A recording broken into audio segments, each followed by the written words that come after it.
Naka-experience ka rin nung bugbog. Oo naman, oo. Hindi, oo. Oh, Medyo, same sa amin. syempre, alam ko medyo controversial to, no? Pero ako naniniwala rin ako na kailangan may ganun eh. Lalo Kailangan siguro, talaga, kailangan. lalo siguro sa lalaki. Kailangan, parang, boss, kailangan. Alam ko, syempre, moderno na yung panahon ngayon. Iba na yung pananaw ng mga tao na, di ba, parang masama daw yun. Pero ako, bilang na tumanggap ng ganun, tama lang eh. May takot kasi. Hindi, pati napupunta tayo sa mas tama eh. Parang, ano talaga yun eh, yung, kumbaga, naaalala mo na mortal ka eh. 'Di ba? Hindi yung puro ka sige-sige lang, 'di ba?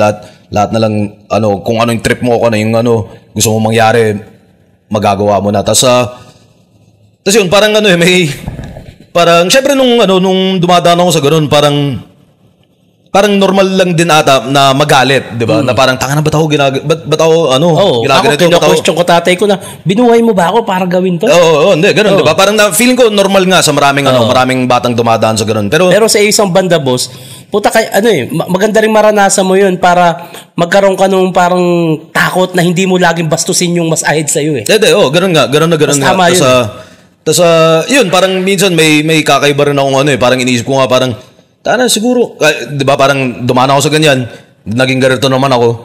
Sabi ko, tana siguro kung ginulpi ako lalo, baka naging Pacquiao na ako, 'di ba? Parang naging ganun, 'di ba? Parang baka naging mas mabuting tao pa akong kasi 'di ba siguro may tao sa mundo na hindi mo kailangan gulpihin para maging mabuti. Pero tas may tao na siguro katulad ko na parang 'di ba, parang akala mo mabuti ka naman nung panahon, tas kailangan kang pektusan para di ba makatingin. Sinako ka na dati, sinako ka rin. Hindi naman. Hindi ka sinako. Sana all. Hindi naman. Hindi, pero syempre, yun. Pero, di ba, yun nga, parang naisip ko, parang tangin na, baka kulang pa yun. Parang tangin na kung dinoble pa yun, baka naging mas mabuting tao pa ako ngayon. Parang mas masakit, mas mabuti. Oo, hindi, di ba? Pero syempre, gets ko na hindi para sa lahat yun.